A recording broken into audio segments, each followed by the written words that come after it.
All right, your time is 6:44. We continue what will be a full day focusing on our Texas Cares campaign and the recovery efforts in the aftermath of Hurricane Harvey.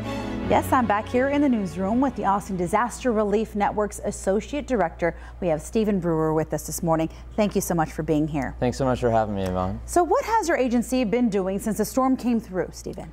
Well, Austin Disaster Relief Network is a network of churches all across Greater Austin that have united to respond in the midst of crisis. And so since the initial days, we've been praying, among other things, but we've been from the very beginning preparing ourselves to mobilize and respond to these affected areas. And so initially we began to receive both monetary donations as well as tangible goods.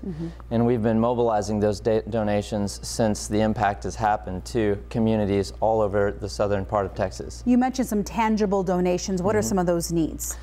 We've had a great need for some of those most emergency basic needs, things like non-perishable foods or clean socks, brand new blankets and pillows and air mattresses and a number of other things as well that people would need, as you can imagine, who lose everything and need just the most basics to sustain their life over these next few weeks. You've been in the thick of it in this relief effort. What's your reaction to all the help being provided? What do you think about that? It's just incredible as I look around the Greater Austin community to see the responsiveness of people who are not impacted, right? Our city wasn't impacted, but have taken upon themselves these families as if this was our own community, to see that reach come from Austin to all parts of Texas to respond to the needs that exist. And in the break we were talking about, you know, the challenge obviously is here and now, but then you also have to think about the future, the biggest challenges to come. What do you think those will be as the weeks and months continue?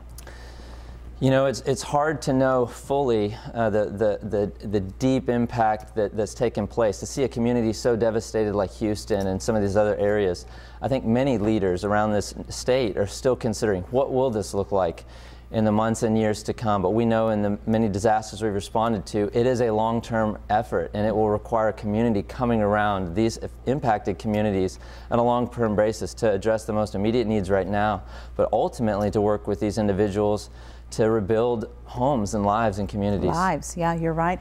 You know, we talked about the supplies still needed. If people want to drop off supplies and donate, where are some of the locations, or is there more than one location where people can go?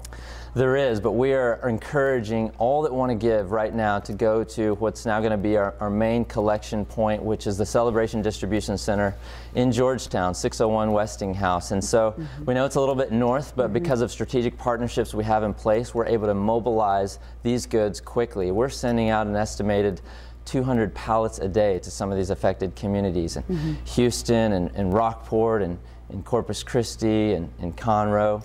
And others. So that's where you're saying the Georgetown location. And if you'd like to donate the money as well, I mean, that you can do from online, couldn't you? Absolutely. They can go to our website, adrn.org, to give. And one of the things that's we want our listeners to know is that every dollar that's given towards this hurricane relief effort goes specifically towards the Hurricane Harvey response effort.